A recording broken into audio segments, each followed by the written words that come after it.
కల్కి భగవాన్ ఆశ్రమాల్లో మూడో రోజు ఐటీ సోదాలు కొనసాగాయి.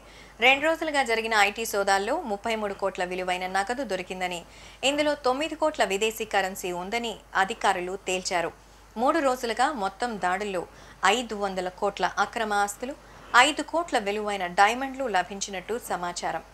అలాగే 20 కేజీల బంగారం, అలాగే ఎన్నో రకాలైనటువంటి ఆభరణాలు ఆశ్రమంలో లభ్యమైనట్టు తెలుస్తోంది.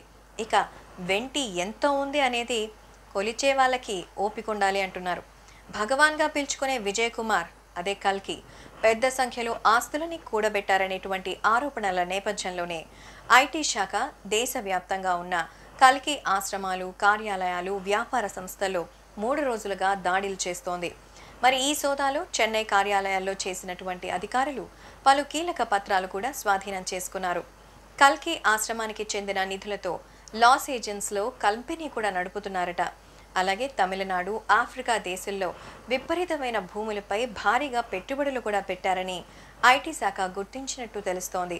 బుధవారం నుంచి కొనసాగుతున్న ఈ దాడుల్లో మొత్తం 500 కోట్ల అక్రమ ఆస్తులు, 5 కోట్ల విలువైన డైమండ్లు ఉన్నట్టు అధికారులు గుర్తించారు.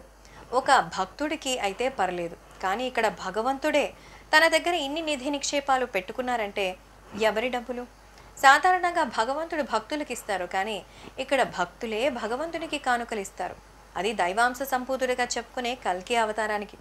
మరి అలాంటి దైవానికి కేవలం వైట్ అండ్ వైట్ వేసుకునేటువంటి వాళ్ళకి వజ్రాలు, బంగారం, వెండి, ఆభరణాలు, ఆఫ్రికాలో, అమెరికాలో భూములు, వ్యాపారాలు ఎందుకు?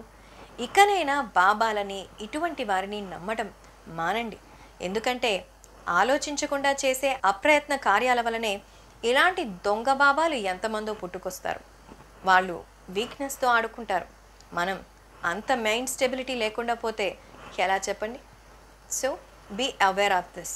ఖచ్చితంగా 1-2 సార్లు విన్నారు, చూశారు అంటే ఈ విషయాన్ని ఖచ్చితంగా మీకే అర్థమవుతుంది సమాజం ఎటువైపు వెళ్తుందో. మేము చేసే వీడియోస్ మీ మొబైల్కి నోటిఫికేషన్గా రావాలంటే మా ఛానల్ని సబ్స్క్రైబ్ చేసుకొని పక్కనే ఉన్న బెల్ ఐకాన్ని యాక్టివేట్ చేసుకోండి.